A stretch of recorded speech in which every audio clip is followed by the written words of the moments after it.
Alright, Canon has finally done it. The full specs are now out for the very impressive yet expensive R5. However, they've also given us a pretty awesome alternative in the R6 with a much lower price tag. And I must say, these cameras are seriously making me think about switching back to Canon from Sony.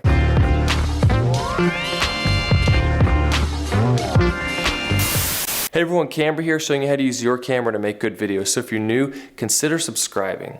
And now let's take a look at what you can expect from these two cameras. So right off the bat, these cameras look nearly identical with very similar bodies, and both have a full frame sensor that have 5-axis image stabilization, with the R5 having a 45 megapixel sensor and the R6 having a 20 megapixel sensor. And then one of the obvious differences looking from the front is the absence of the mode dial on the R5. And then you also have this cover on the bottom of the R5 that the R6 does not have. Then looking at the back of the cameras, both have a very angled touchscreen, but the R5 has a 3.2 inch 2.1 million dot screen, and the R6 has a 3.0 inch 1.6 million dot screen. And they both have an OLED electronic viewfinder, with the R5 having a 5.76 million dot EVF and the R6 having a 3.69 million dot EVF. Both cameras give you dual card slots. However, the R5 gives one slot that's a CF Express, which you'll need in order to have the speeds high enough to record at those 8K video bit rates, and the other is a UHS-2 SD card slot, whereas the R6 just gives you two UHS-2 SD card slots. And then also looking closely, you can see under the rate knob, you have a little microphone symbol there on the R5 that's lacking on the R6. Then looking at the top, the obvious difference is the mode dial on the R6, whereas the R5 does not have the mode dial. It has the settings displayed on an electronic screen with a mode button built into the camera to control that.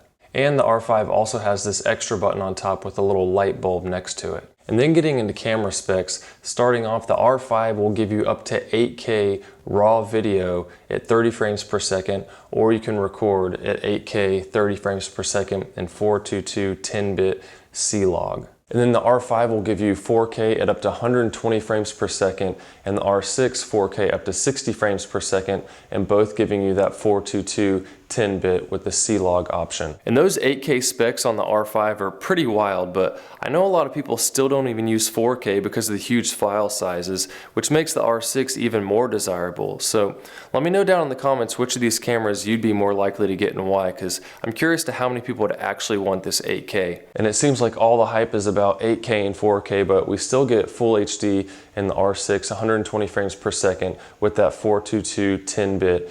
And the R5, I'm assuming, can do at least this, but I have not been able to find any specs on it yet. And in all these video modes, Canon is telling us that there is no cropping, meaning that your lens focal lengths will stay the same in every resolution and frame rate that you use. And this will also give you the dual pixel autofocus with 100% coverage on the screen in every mode. And of course, the big thing everyone wants to know is price. So the R5 is priced at $3,899 and the R6 is priced at $2,499, but let's get real, it's $3,900 and $2,500. So a pretty big price difference there, but there's also just the 8K raw video in the R5. It's kind of like, I'm surprised the price is even this low. So you're getting some awesome deals with this. And it looks like the R5 should start shipping sometime around the end of July and the R6 towards the end of August. I mean, these cameras have some awesome features without any kind of crippling features that Canon normally does, like with cropping in or not having the dual pixel autofocus and all the different resolutions or frame rates. So both of these cameras are really impressive, and I'm excited to get my hands on both of them so I can compare footage